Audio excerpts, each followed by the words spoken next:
I'm about to rank every luxury car brand, and you're going to hate at least 3 of my picks. Welcome to Driveline Chronicles, where we settle automotive debates once and for all. Today's tier list is going to break the internet. Welcome to Driveline Chronicles, where we settle automotive debates once and for all. Today's tier list is going to break the internet. Before we start, this isn't about price. This is about brand prestige, engineering excellence, design language, and that X factor that makes people turn heads. S tier is automotive perfection. D tier, well, let's just say some brand managers are going to need therapy after this video. Hit that like button now because you're about to get triggered. Let's rank some brands.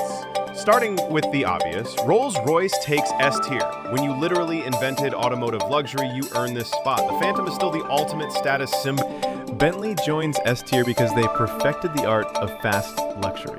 A Continental GT is basically a fighter jet with Savile Row tailoring. Ferrari, the only brand that makes billionaires wait in line. S tier because they don't just make cars, they make automotive art that happens to have engines. Lamborghini crashes the S tier party because subtlety is overrated. When your car looks like it's from Mars, you deserve the top shelf. McLaren rounds out S tier, pure Formula One DNA in street clothes. If you want the closest thing to a road legal race car, this is it. There's your S tier, the automotive aristocracy. Now, let's see who makes A tier and who gets absolutely destroyed in the comments. Mercedes-AMG gets A tier. They're luxury royalty, but not quite S tier because, well, everyone has one. Exclusive doesn't mean common. BMW M earns A tier for making luxury cars that actually know how to corner. The M5 CS is basically a luxury missile. Audi RS takes A tier because they make the thinking person's performance luxury car. Plus, the RS6 Avant is the perfect family hauler for bank robbers. Porsche gets A tier because the 911 is the only car that's been perfect for 60 years. They could put the Porsche badge on a toaster, and I'd consider buying it. Now this is where it gets spicy. Lexus, I know what you're thinking, Japanese luxury, incredible reliability, but justifying with deep respect. Lexus stays in A tier because the LFA exists. One of the greatest supercars ever made. Plus their reliability makes German brands weep. Genesis lands in B tier and climbing fast. In just 7 years, they've created legitimate luxury. The G90 makes S-classes nervous. Here's where you start typing angry comments. Tesla in B tier because they revolutionized cars, but panel gaps aren't luxury. Innovation, yes. Craftsmanship, questionable. Before you murder me in the comments, Tesla transformed the industry, but luxury means perfect details. Elon's changing the world, not perfecting leather stitching. Cadillac gets B tier because they're back. The CT5V Blackwing is an absolute weapon, and the Escalade still owns suburban driveways.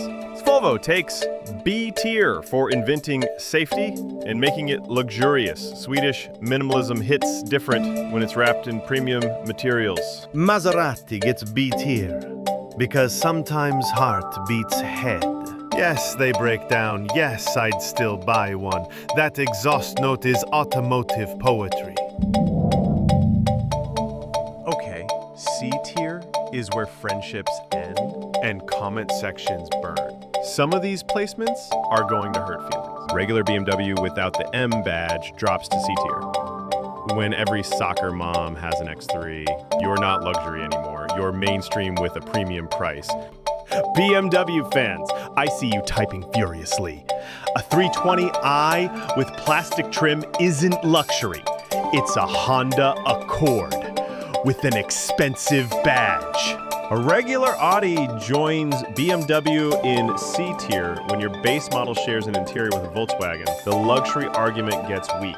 Mercedes without AMG also drops to C tier. The C-Class feels like you're paying $50K for a logo.